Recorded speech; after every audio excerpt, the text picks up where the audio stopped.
Pernah kepikiran nggak sih buat seorang buruh di perkebunan, serikat buruh itu sebetulnya artinya apa? Kelihatannya mungkin cuma kayak organisasi biasa ya kan? Tapi ternyata perannya itu jauh lebih dalam dari itu. Hari ini, yuk kita bedah 3 fungsi inti yang bikin serikat ini krusial banget. Sebuah sekolah, sebuah suara, sebuah perisai. Keren kan? 3 metafora yang kuat banget ini. Sekolah, suara, dan perisai bakal jadi panduan kita. Karena ketiganya ini benar-benar ngasih gambaran yang jelas banget tentang gimana serikat buruh itu memberdayakan, mewakili, dan melindungi anggotanya.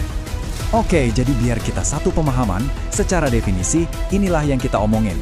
Serikat buruh perkebunan. Intinya, yaitu sebuah organisasi yang tujuannya buat mendukung para pekerja. Nah, mari kita mulai dengan fungsi pertamanya, yang paling fundamental. Oke, mari kita selami fungsi yang pertama ini.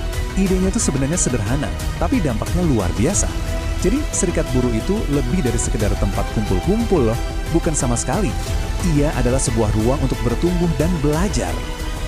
Nah, kutipan ini nih benar-benar menangkap esensinya. Coba deh bayangin serikat buruh itu sebagai sebuah institusi pendidikan, semacam ruang kelas di mana para pekerjalah yang jadi muridnya. Terus apa aja sih yang diajarin di ruang kelas ini? Ya, melalui pendidikan dan diskusi rutin, para anggota jadi dapat ilmu dan wawasan yang lebih luas. Dan ini bukan cuma teori ya, ini tentang membentuk pemimpin dan membangun kapasitas yang nyata buat menghadapi tantangan apapun di tempat kerja. Nah, dari pemberdayaan individu lewat pendidikan tadi, kita geser nih ke kekuatan kolektif.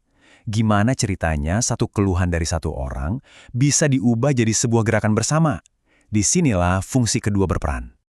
Di sini nih, serikat buruh berfungsi sebagai wadah perjuangan. Keren ya istilahnya. Jadi, serikat ini mengumpulkan semua aspirasi dan masalah dari masing-masing individu, lalu boom, ditempa jadi satu suara kolektif yang kuat, yang nggak bisa lagi diabaikan gitu aja. Prosesnya sebenarnya sederhana tapi efektif banget. Seorang buruh jadi nggak sendirian lagi. Mereka punya alur yang jelas. Ada masalah pribadi, dibawa ke serikat. Nanti, serikat yang akan menyampaikannya secara formal ke perusahaan. Kalau masih buntu juga, isu ini bisa diangkat sampai ke pemerintah. Inilah yang namanya amplifikasi suara yang terstruktur.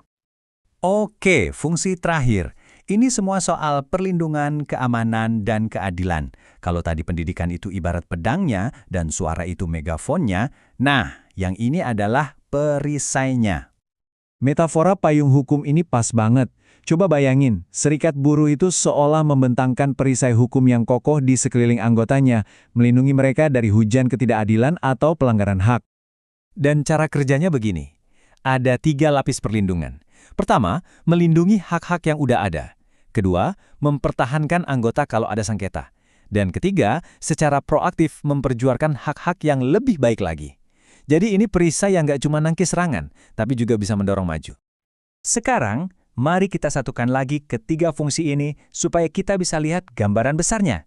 3 pilar ini saling menopang satu sama lain dan menciptakan kekuatan sejati dari sebuah serikat buruh. Pilar pertama itu sekolah. Ini yang membangun kapasitas dan kepemimpinan dari dalam, ngasih bekal pengetahuan ke setiap anggota. Pilar kedua adalah suara yang mengubah kekuatan individu jadi pengaruh kolektif, memastikan bahwa setiap keluhan itu didengar. Dan pilar yang ketiga adalah perisai. Ini yang memberikan jaring pengaman hukum, memastikan hak-hak pekerja itu dilindungi, dipertahankan, dan diperjuangkan. Jadi, poin krusialnya adalah ini. Ketika 3 pilar ini berdiri kokoh, para pekerja itu nggak cuma terlindungi, mereka diberdayakan. Pertanyaannya bukan lagi tentang bertahan, tapi tentang kemajuan. Ini menyisakan kita dengan satu pertanyaan terakhir. Dengan fondasi sekuat ini, apa batasan selanjutnya bagi perjuangan mereka?